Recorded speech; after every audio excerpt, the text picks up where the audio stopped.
મિત્રો, complex sentence અંતર્ગત આપણે અત્યાર સુધીમાં બે પ્રકારના ક્લોઝ શીખી ગયા. એડવર્બ ક્લોઝ સૌથી પહેલા લીધું હતું, પછી એડજેક્ટિવ ક્લોઝ લીધું અને હવે આપણે નાઉન ક્લોઝ લઈએ છીએ. એડજેક્ટિવ ક્લોઝ વખતે વાત કરી હતી કે એડજેક્ટિવ ક્લોઝ અને નાઉન ક્લોઝ થોડા જ ફેરફાર સાથે બને છે અને એ ફેરફાર જ્યારે આપણે ઉદાહરણો જોશું ત્યારે આપણે ફરીથી સમજશું. બાકી એડજેક્ટિવ ક્લોઝ અને નાઉન ક્લોઝનું વાક્ય જો કમ્પાઉન્ડ બનાવવું હોય અથવા તો સિમ્પલ બનાવવું હોય તો છે એની જુદી જુદી પ્રેઝન્ટ પાર્ટિસિપલ, પાસ્ટ પાર્ટિસિપલ કે પ્રિપોઝિશન નલ ફ્રેઝ એનો ઉપયોગ કરીને બનાવી શકીએ છીએ. તો અત્યારે આપણે નાઉન ક્લોઝ શું છે, કેવી રીતે બને છે. નાઉન ક્લોઝ એટલે એક જાતનું કોમ્પ્લેક્સ સેન્ટેન્સ જ. નાઉન ક્લોઝ બનવા માટે દરેક વખતે જેમ આપણે વાક્યની પેટર્ન સમજ્યા હતા એ રીતે આપણે ફરીથી વાક્યની પેટર્ન સમજીએ. વાક્ય સિમ્પલ સેન્ટેન્સ હશે તો સબ્જેક્ટ એટલે કે કર્તાથી વાક્ય શરૂ થશે, પછી વર્બ હશે અને જરૂર હશે તો પાછળ ઓબ્જેક્ટ હશે. હવે આપણે નાઉન એટલે કે નામ. નામ છે એ સબ્જેક્ટના સ્થાને નાઉન કે પ્રનાઉનના રૂપમાં હશે અથવા તો ઓબ્જેક્ટના સ્થાને નાઉન કે પ્રનાઉનના રૂપમાં હશે. તો સબ્જેક્ટની જગ્યાએ નાઉન કે પ્રનાઉન અથવા તો ઓબ્જેક્ટની જગ્યાએ નાઉન કે પ્રનાઉન. હવે જ્યારે આપણે ક્લોઝની વાત કરીએ છીએ ત્યારે જ્યારે સબ્જેક્ટના સ્થાને આખું સેન્ટેન્સ મૂકશું અથવા ઓબ્જેક્ટના સ્થાને આખું સેન્ટેન્સ મૂકશું, મતલબ કે વર્બની પહેલાં અથવા વર્બ પછી જો કંઈક કહેવામાં આવે, મતલબ કે વર્બની પહેલાં જે વાક્ય હશે એના વિશે વધુ સમજવા માટે વર્બથી વાક્યને છેલ્લે જોડીશું. પહેલાં એક વાક્ય કહેશું, પછી એને સમજવા વર્બ લેશું અને બાકી જરૂરી શબ્દો. તો પણ નાઉન ક્લોઝ થશે. અથવા અહીંયા જે સબ્જેક્ટ આપેલું છે એને અનુસંધાને કોઈક વર્બ હશે અને એને સમજવા માટે આપણે ઓબ્જેક્ટના સ્થાને એક આખું વાક્ય મૂકીશું તો છે એ પણ નાઉન ક્લોઝ થશે. મતલબ કે સબ્જેક્ટના સ્થાને કે ઓબ્જેક્ટના સ્થાને આખું વાક્ય મૂકીએ ત્યારે જે ક્લોઝનો પ્રકાર બનશે એ નાઉન ક્લોઝ બનશે. નાઉન ક્લોઝમાં વિવિધ પ્રકાર છે એ આપણે ઉદાહરણો સાથે જોઈશું. નાઉન ક્લોઝ બનાવવા માટે આપણે જુદા જુદા કનેક્ટિવ્સ એટલે કે સંયોજકોની જરૂર પડે. તો મહત્વના બધા સંયોજકો લખ્યા છે. ધેટ, ઇફ કે વેધર. ઇફ વાપરીએ કે વેધર વાપરીએ તો કોઈ તફાવત નથી પડતો. બાકી અહીંયા તમે જોશો બધા WH વર્ડ છે આવી જાય છે. તો એનાથી તમે નાઉન ક્લોઝના બે વાક્યોને સિમ્પલ સેન્ટેન્સના બે વાક્યો હશે એને નાઉન ક્લોઝથી આ રીતે જોડી શકો છો. બીજી મિત્રો એક મહત્વની વાત કે હવે પછી આપણે જે મહત્વનું ચેપ્ટર લેવાના છીએ ડાયરેક્ટ અને ઇનડાયરેક્ટ, એને પણ અહીંયા નાઉન ક્લોઝની સાથે માત્ર સમજૂતી પૂરતું સાંકળી લઈએ. તો ડાયરેક્ટ અને ઇનડાયરેક્ટમાં વાક્યની શરૂઆત કહીએ છે. ડાયરેક્ટની રચના અહીંયા લખેલી છે. ડાયરેક્ટની રચનામાં સૌથી પહેલાં રિપોર્ટર એટલે કે કોઈક એક વાક્ય હોય છે, એ વાક્યને રિપોર્ટેડ સ્પીચ કહેવાય છે. મતલબ કે આ રિપોર્ટર છે એ આ વાક્ય બોલનાર હોય છે. રિપોર્ટર છે એ પોતે કિનાર હોય છે, એટલા માટે એના માટે જે રિપોર્ટર હશે એને અનુસંધાને સે કે સેઇઝ, સેડ, ટેલ કે ટેલ્સ કે ટોલ્ડ કે આસ્ક્ડ એવું રિપોર્ટિંગ વર્બ, રિપોર્ટર પછી જે વર્બ વપરાય એને રિપોર્ટિંગ વર્બ કહેવાય. તો આ પેલા બે મહત્વના સ્થાન છે આપણા ડાયરેક્ટ વાક્યની અંદર.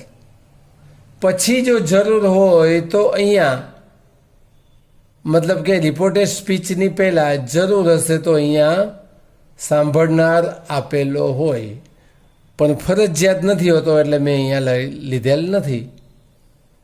પણ રિપોર્ટર છે એ કોઈક વાક્ય બોલશે જે વાક્યને અવતરણ ચિહ્નમાં રિપોર્ટેડ સ્પીચ તરીકે કહી શકીએ, એ રીતનું વાક્ય હોય છે. હવે જ્યારે આપણે આ ડાયરેક્ટના વાક્યનું ઇનડાયરેક્ટ કરશું એટલે હંમેશા રિપોર્ટર તો યથાવત રહેશે. જરૂરિયાત મુજબ રિપોર્ટિંગ વર્બ બદલાય અને ક્યારેક ન પણ બદલાય, જરૂરિયાત મુજબ ધ્યાન રાખવાનું રહે છે. પછી અહીંયા જે સંયોજકો છે ધેટ, ઇફ કે વેધર અથવા તો કોઈ પણ WH વર્ડ, વાક્યની પેટર્ન ઉપર જોવું પડશે. એ આપણે વિગતે જ્યારે ડાયરેક્ટ ઇનડાયરેક્ટ શીખીશું ત્યારે વિગતે વાત કરીશું. તો આમાંથી કોઈ પણ એક કનેક્ટિવ હશે અને પછી આખું રિપોર્ટેડ સ્પીચનું વાક્ય જોડાઈ જશે, અને એ છે noun clause object to a verb, એક પ્રકાર તરીકે જે ઓળખાય છે એના અંતર્ગત ડાયરેક્ટ ઇનડાયરેક્ટ કહી શકે. એટલે ઇનડાયરેક્ટનું વાક્ય છે એ noun clause object to a verb કહેવાય. તો હવે આપણે છે એ નાઉન ક્લોઝના ઉદાહરણોને જોઈએ. તો હવે મિત્રો ઉદાહરણો સાથે આપણે નાઉન ક્લોઝ એટલે કે કોમ્પ્લેક્સ સેન્ટેન્સને સમજીએ. અહીંયા બે સિમ્પલ સેન્ટેન્સ આપેલા છે. Someone broke the glass window, he will be punished. હવે ગ્લાસ વિન્ડો તોડનાર કોણ છે એનો જ્યારે આપણને ખ્યાલ નથી તો એક જ્યારે આપણને આવો ખ્યાલ ન હોય ત્યારે સંયોજક વાપરવામાં ખૂબ ધ્યાન રાખવું હિતાવહ છે. તો હુએવર, જે કોઈ, એ શબ્દને આપણે સમવેરની બદલે બદલાવીએ છીએ. આ હી છે એ આ સંબંધ માટે વાપરેલો છે. હવે આપણે વાક્યને જોઈએ. હુએવર બ્રોક ધ ગ્લાસ વિન્ડો, જેને કાચની બારી તોડી હશે. હવે આ હી છે એ તો સંબંધ માટે હતો ને સંબંધ એટલે કઈ વ્યક્તિ ખ્યાલ નથી એટલે આપણે હુએવરનો ઉપયોગ કર્યો છે. એટલે હવે વિલ બી પનિશ્ડથી વાક્ય જોડાઈ ગયું. મિત્રો જ્યારે નાઉન ક્લોઝ વિશે સમજૂતી આપી ત્યારે મેં વાત કરી હતી કે સબ્જેક્ટ હુએવરથી વિન્ડો સુધીનો પાર્ટ એક સબ્જેક્ટ છે. વિલ બી છે, વિલ બી પનિશ્ડ છે એનું વર્બ છે. પાછળ કોઈ શબ્દોની જરૂર નથી એટલે નથી આપેલા, પણ મહત્વની વાત અહીંયા સબ્જેક્ટના સ્થાને એક આખું વાક્ય મૂક્યું છે. હુએવર છે એ સબ્જેક્ટ થશે આ પાર્ટનો, બ્રોક છે એ વર્બ થશે, ગ્લાસ વિન્ડો ઓબ્જેક્ટ થશે. એટલે આ વાક્ય સબ્જેક્ટના સ્થાને છે. એટલે નાઉન ક્લોઝના જુદા જુદા જે પ્રકારો છે એ પ્રકાર પ્રમાણે આપણે આ વાક્યના પ્રકારને noun clause subject to a verb એવું નામ આપી શકીએ. બીજું વાક્ય, બીજું ઉદાહરણ જોઈએ. હું એવર જ આવે એવું જરૂર નથી બધી જગ્યાએ. મોહન લેફ્ટ ધ પ્લેસ, મોહને સ્થળ છોડ્યું. ઇટ નોઝ નોબડી, ઇટ મતલબ કે મોહને જે સ્થળ છોડ્યું એ વાતની વાત કરવામાં આવે છે. મતલબ કે મોહન ગયો આ બાબતની કોઈને ખબર નથી. તો આ વાક્યને જુદા જુદા સંયોજકોથી જોડી શકાય. તો પહેલું સંયોજક મેં અહીંયા વાપરેલું છે વેન, મતલબ મોહન ક્યારે વયો ગયો એ જ ખબર ન પડી. આપણે ઘણીવાર બોલતા હોઈએ છીએ. તો when Mohan left the place knows nobody, એ વાતની જ કોઈને ખબર નથી. નોઝ શબ્દના નોઝ છે એ વર્બનું સ્થાન છે. વેનથી પ્લેસ સુધી છે એ આખે આખું noun clause subject to a verb બને છે. એટલે આ અહીંયા નાઉનનું સ્થાન લે છે. મોહન સબ્જેક્ટ છે, લેફ્ટ વર્બ છે, એટલે એ આખે આખું સબ્જેક્ટનું સ્થાન લે છે. એના ભાગ રૂપે પાછું અહીંયા નોઝ નોબડી એ એનું ક્રિયાપદ છે. એટલે એ પણ noun clause subject to a verb થાય. હવે જ્યારે હું એ વર્બ વાપરવાની વાત હતી ત્યારે એવું જરૂરી વિચારવું જોઈએ, પણ એવું જરૂરી નથી કે બધામાં બધું એક જ આવે. અહીંયા વેન લીધું છે તો ધેટ પણ લઈ શકીએ, માત્ર અર્થ બદલાશે. When Mohan left the place, Mohan ક્યારે ચાલ્યો ગયો એ જ ખબર ન પડી. ધેટ થી વાક્ય જોડશું, that Mohan left the place. Mohan છોડીને વયો ગયો એ બાબતની જ કોઈને ખબર ન પડી. ધેટની બદલે વાય પણ લઈ શકે. Why Mohan left the place, Mohan શું કામ ચાલ્યો ગયો કોઈને ખબર ન પડી. How Mohan left the place, Mohan કેવી રીતે વયો ગયો નોઝ ન પડી, કોઈને ખબર જ ન પડી કેવી રીતે વયો ગયો. અને અહીંયા મિત્રો ધ પ્લેસ નીચે લાઈન કરી છે. જો પ્લેસને આપણે અહીંયાથી દૂર કરી નાખીએ તો આ વાક્યને વેરથી પણ જોડી શકીએ. વેર મોહન લેફ્ટ, મોહન ક્યાં ચાલ્યો ગયો નોઝ ન પડી. જો પ્લેસ શબ્દ નહીં હોય તો આ વાક્યને વેરથી પણ જોડી શકાય. એટલે વાક્યના અર્થને જાણીને માત્ર એક જ સંયોજકથી જોડાય એ પણ માત્ર ધ્યાનમાં રાખવું જરૂરી નથી. બીજા સંયોજકો પણ હોઈ શકે. ખાસ મિત્રો આવી રીતે અર્થનો વિચાર કરશો તો તમને ખ્યાલ આવશે કે કમ્પ્લીટ ધ સેન્ટેન્સમાં છે જુદા જુદા સંયોજકોથી પણ વાક્ય સાચું હોઈ શકે. નેક્સ્ટ એક્ઝામ્પલ જોઈએ. Ram got something as a present, it is still unknown. હવે ઇટ છે એ પ્રેઝન્ટ માટે છે અને ઇઝના કર્તા તરીકે સબ્જેક્ટ તરીકે આ વાક્યને જોઈએ છીએ.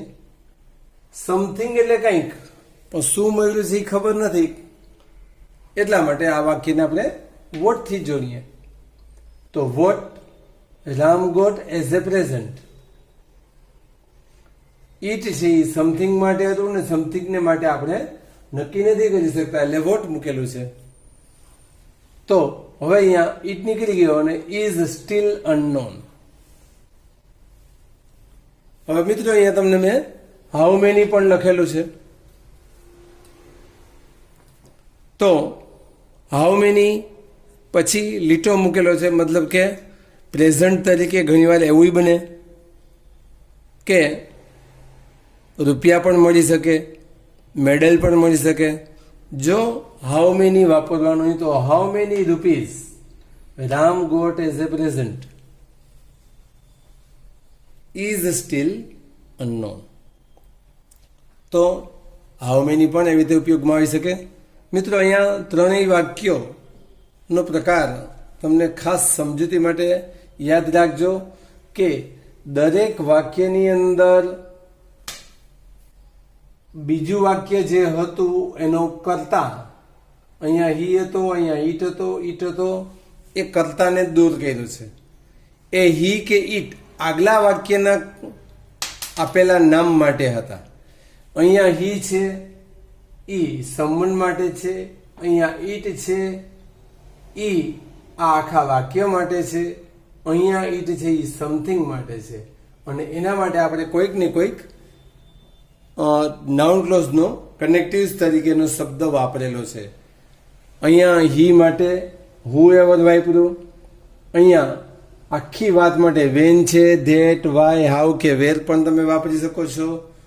અહીંયા વોટ વાપરેલું છે, સમથિંગ છે એટલે, અથવા તો હાઉ મેની રૂપીસ પણ મૂકી શકીએ. અને પછી એક વાક્ય અહીંયા સુધીનું આ જે અંડરલાઈન કરેલી છે લાલ સુધી, ત્યાં સુધી તમારું છે સબ્જેક્ટ છે. એક વાક્ય આખું સબ્જેક્ટ તરીકે છે, અને એટલા માટે એને noun clause subject to a verb કહેવાય છે. હવે ત્યાર પછીનો આપણે બીજો પ્રકાર જોઈએ, જેની અંદર વાક્ય રચના છે સામાન્ય રીતે અહીંયા પૂર્ણ વિરામવાળા 2 વાક્યો આપેલા હતા. અહીંયા થોડીક વાક્ય રચના ભિન્ન કરી છે. Soham says, comma, inverted comma, the sun rises in the East. જ્યારે નાઉન ક્લોઝ નો પરિચય આપવાની વાત કરી હતી ત્યારે મેં તમને વાત કરી હતી કે noun clause object to a verb એક આખો ડાયરેક્ટ ઇનડાયરેક્ટનો ભાગ છે એમ કહીએ તો કંઈ ખોટું નથી. પણ બધા object to a verb A indirect હોય એવું જરૂરી નથી, પણ બધા ઇનડાયરેક્ટ છે એ noun clause object to a verb બની જ શકે છે. તો અહીંયા આપેલું વાક્ય છે એમાં 2 પૂર્ણવિરામ નથી, કોમા ઇન્વર્ટેડ કોમા છે એટલે એને આપણે ડાયરેક્ટ સેન્ટેન્સનું વાક્ય કહેશું.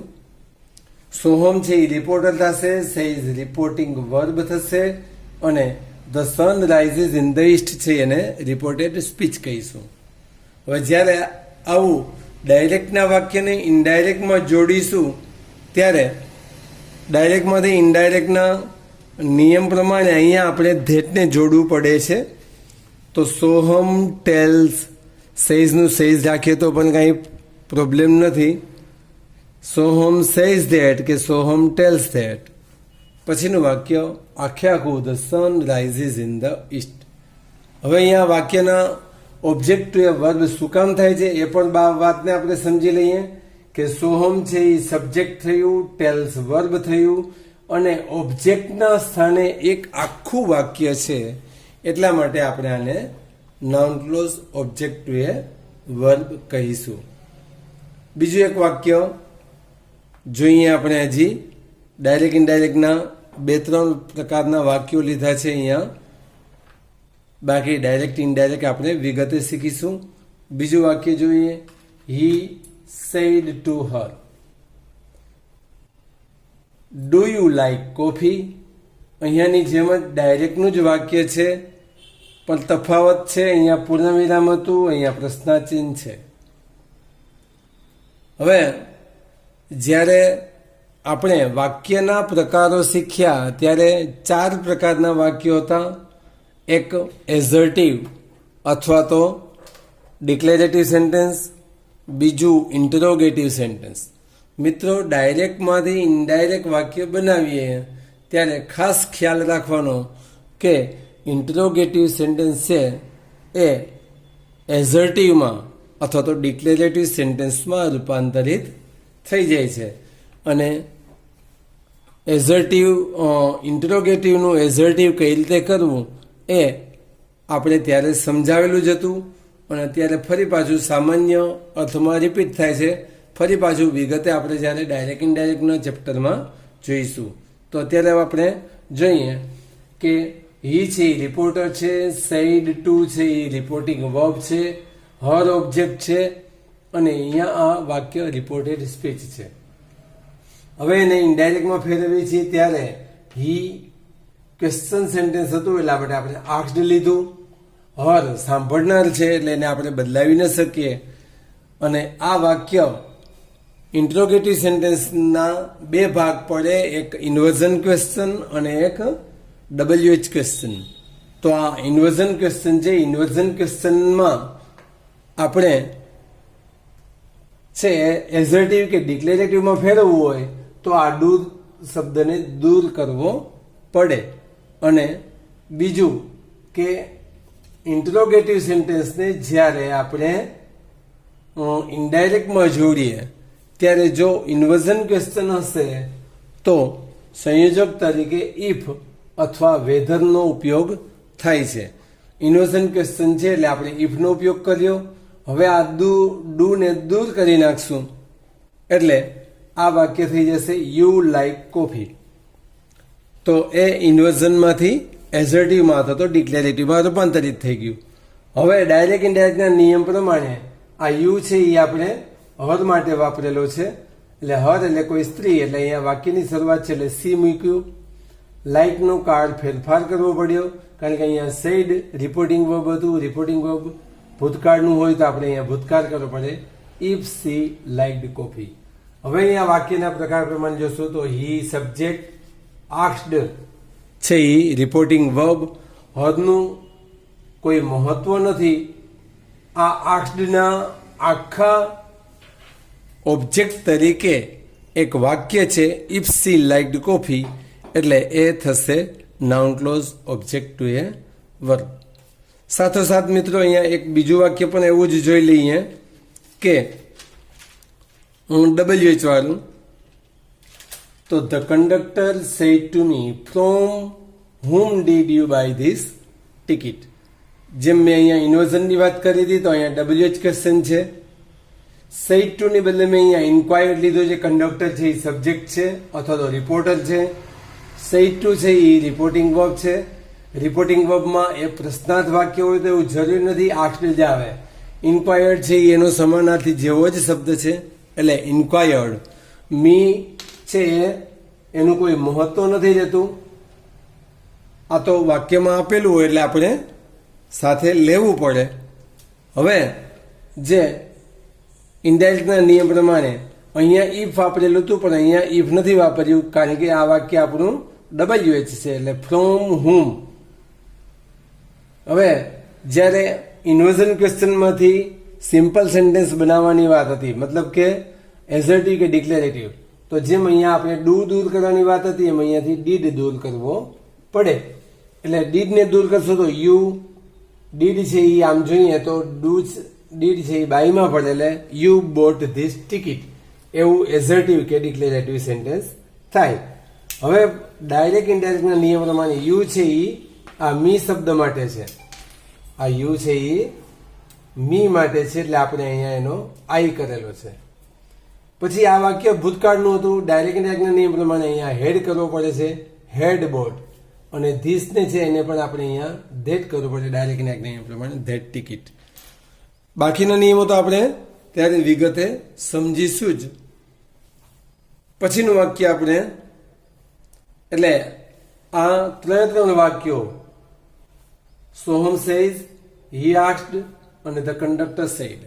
તો આ ત્રણ વાક્યો છે મિત્રો noun clause object to a verb થયા કારણ કે અહીંયા વાક્યની શરૂઆતમાં કોઈક નામ કે સર્વનામ છે, એના પછી રિપોર્ટિંગ વર્બ છે અને પછી જે રિપોર્ટેડ સ્પીચનું વાક્ય હતું એને આપણે યોગ્ય સંયોજકથી જોડીને છે બનાવેલું છે. એટલે એ દરેકે દરેક પ્રકાર છે noun clause object to a verb થાય છે.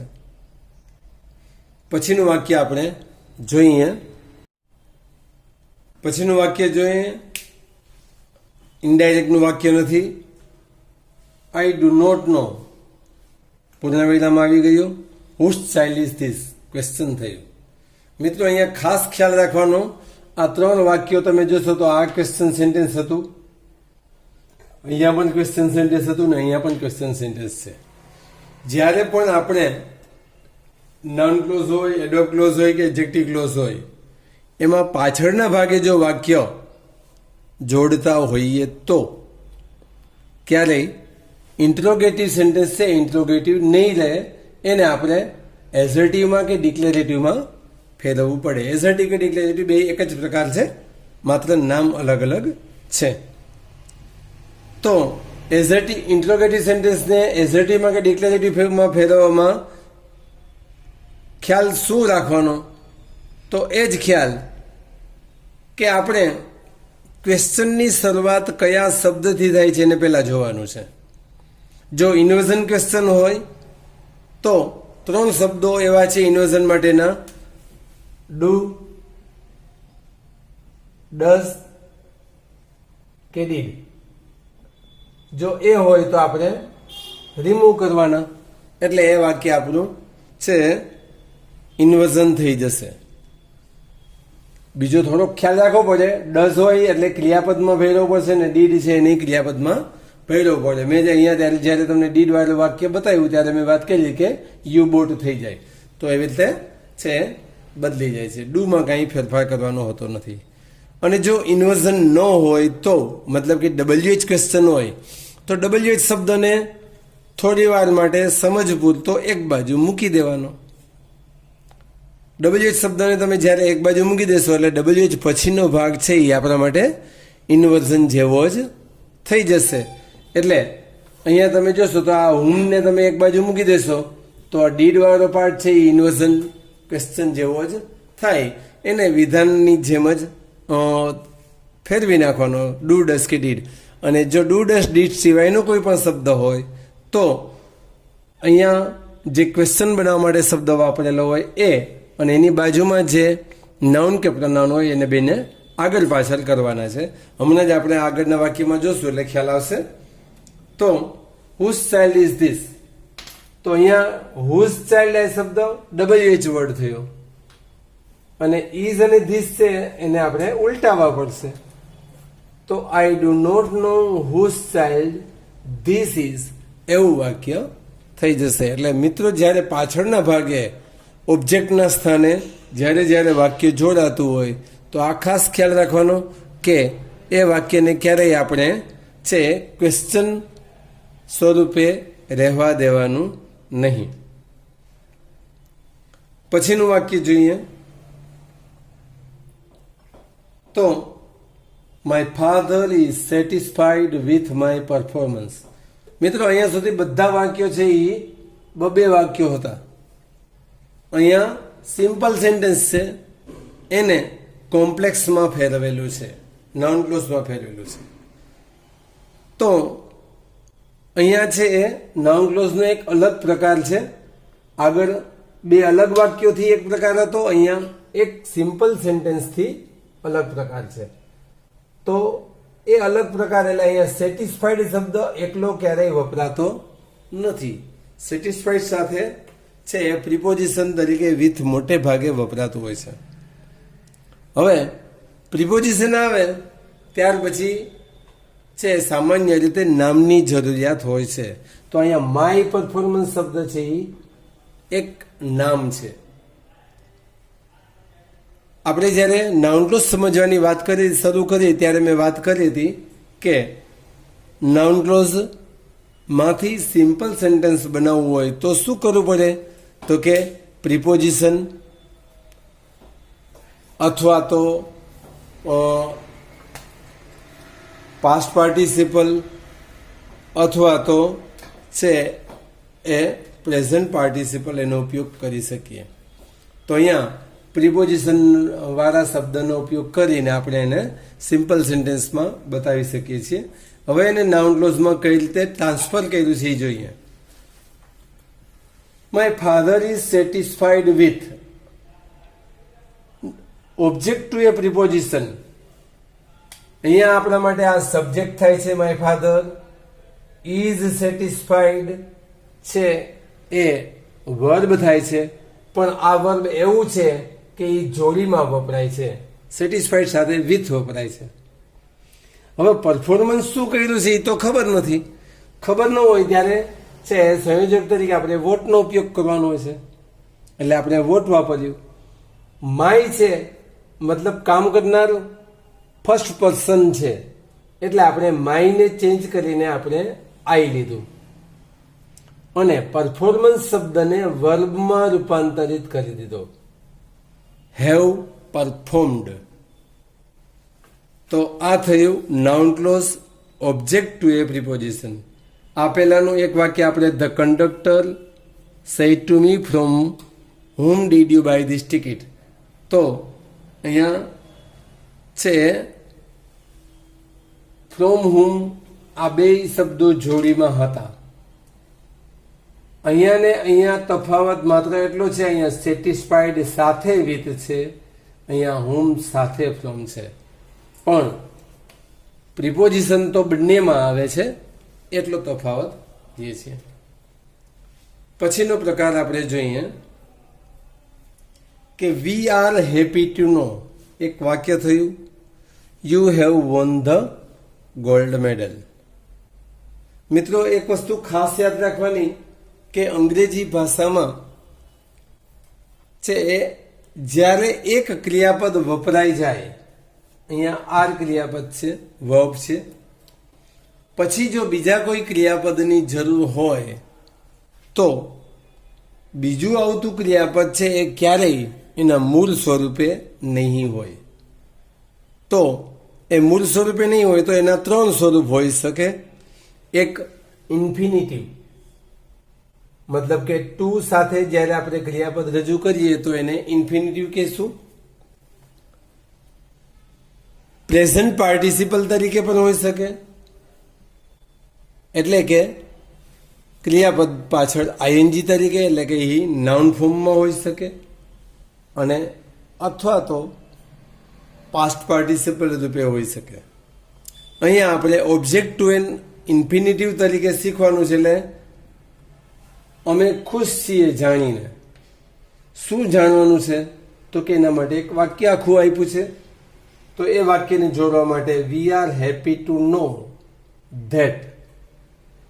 ધેટ પછી આપણે આખું વાક્ય, મતલબ કે આટલો આખો ભાગ છે એ ઓબ્જેક્ટ તરીકે છે, એટલે નાઉન ક્લોઝ ઓબ્જેક્ટ થયો. અને ઇન્ફિનિટિવ ટુ નો એના માટે થઈને આખું વાક્ય થાય છે, એટલે એને આપણે noun clause object to an infinitive કહીશું. It is the news China tried to take hold on LAC. હવે અહીંયા જે ઇટ ઇઝ ધ ન્યૂઝ, આ વાક્યની અંદરથી ધ ન્યૂઝ શબ્દને આપણે આગળ લઈ લઈએ તો એના પછી આપણે ઇઝ લઈએ અને પછી ધેટથી વાક્ય જોડ દઈએ. આ ઇટ છે ઈ આખો China try to take the hold on LAC માટે વપરાયેલું છે. તો ઇટની જરૂર નથી, વાક્ય જોડ દઈએ છીએ એટલે, અને આપણે સંયોજક તરીકે ધેટ વાપરીએ છીએ. તો the news is that China tried to take hold on LAC.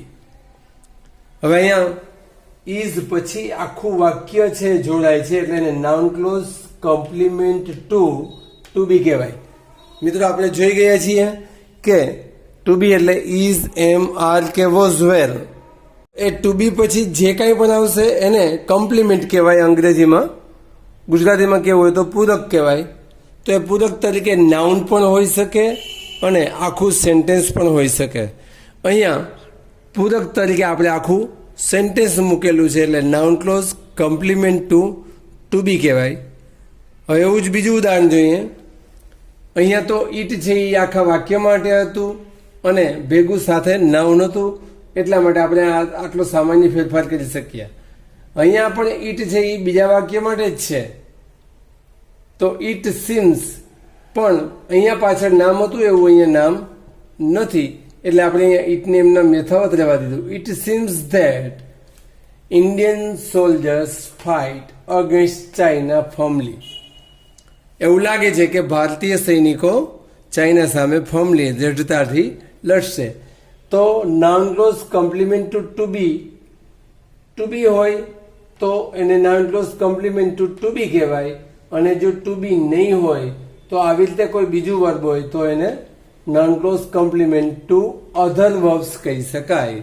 તો અહીંયા અધર વર્બ છે, એના પૂરક તરીકે આખું વાક્ય છે, એટલા માટે એને છે વાક્યના પ્રકારને નાઉન ક્લોઝ કોમ્પ્લિમેન્ટ થી જે પ્રકાર હશે ટુ બી હશે તો ટુ બી કહેશું અને અધર વર્બ્સ હશે તો અધર વર્બ્સ કહીશું. બીજો એક પ્રકાર જોઈએ, ઇટ ઇઝ એક્સપેક્ટેડ. ફરીથી રિપીટ કરું છું કે અહીંયા ઇટ ઇઝ પછી નાઉન હતું, હવે પછીના વાક્યોમાં ઇટ પછી નાઉન નથી, એટલે વાક્યનો પ્રકાર બદલે છે. It is expected the school will reopen in November. તો it is expected that the school will reopen in November. હવે અહીંયા noun clause in apposition to it. અહીંયા ઇટ ઇઝ નું આખું વાક્ય છે. એપોઝિશન એટલે સમાનાધિકરણ, કે જે આગળ વાક્ય આપ્યું છે એના માટે એના જેવું જ સમાન વાક્ય છે. સમાનાધિકરણમાં વાક્યને જોડીને આપવામાં આવે. અપેક્ષા રખાય છે, જે અપેક્ષા રાખવાની હોય એનું વાક્ય જોડવામાં આવે તો એને noun clause in apposition to it કહેવાય. એવું જ બીજું વાક્ય, it is feared the third world war may break out. તો it is feared that the third world war may break out. તો અહીંયા મિત્રો ઇટ ઇઝ વાળું એક વાક્ય પૂરું થાય છે, પછી ધેટથી આપણે વાક્યને નવેસરથી જોડીએ છીએ, એટલે એને noun clause in apposition to it કહીએ છીએ. હવે નાઉન ક્લોઝનો એક અંતિમ પ્રકાર જોઈએ. The news is false, Pakistan won the world cup. હવે અહીંયા પણ ન્યૂઝ છે. તમને મિત્રો અહીંયા પણ થશે કે અહીંયા ન્યૂઝ હતું તો અહીંયા ન્યૂઝથી વાક્ય શરૂ કર્યું, તો અહીંયા તફાવત ઇટ હતું. It is the false news એવું હોત તો આ વાક્યને આપણે આ જ રીતે બનાવી શકત કે the news that China try to take hold on LAC is false એમ કરી શકત.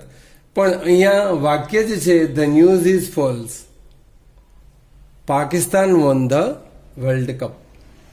હવે એને ઇઝ ફોલ્સ છે એને આપણે છેલ્લે ઓબ્જેક્ટના સ્થાને જવા દીધું.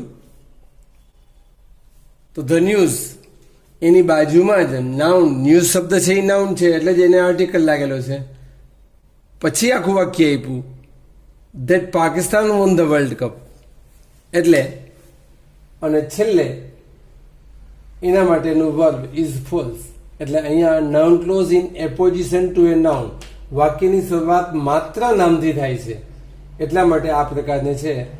આ જ નામને આ વર્બ લાગુ પડે છે, પણ વર્બનું સ્થાન છે એ દૂર વહી જાય છે. વચ્ચે નાઉન ક્લોઝની બાજુમાં જ આખું વાક્ય આપીએ છીએ, એટલા માટે એને noun clause in apposition to a noun કહેવાય. તો મિત્રો અહીંયા આપણે નાઉન ક્લોઝના જુદા જુદા ઉદાહરણો જોયા.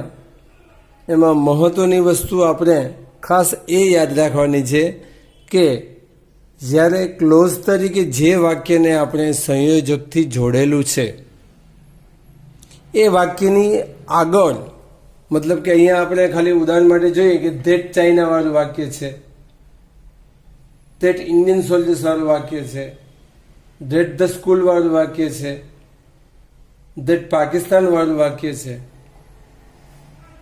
તો નાઉન ક્લોઝ આને શું કામ કહેવાય છે?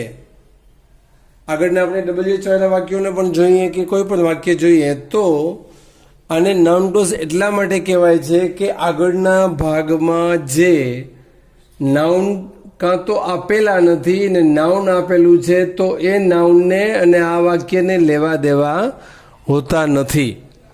જો આ જ નામ માટે આપણે અહીંયા કંઈક વધારાનું જો કહીએ તો એ એડજેક્ટિવ ક્લોઝ થઈ જાય છે.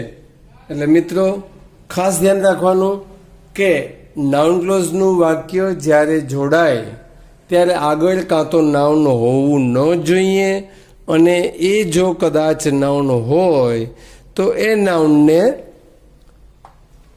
અને એની સાથે જોડાતા વાક્યને કોઈ લેવા દેવા હોતા નથી, મતલબ કે એના માટે કોઈ વાત કરવામાં આવી હોતી નથી. જો એના માટે વાત કરવામાં આવે તો એને એડજેક્ટિવ ક્લોઝ કહેવાય છે.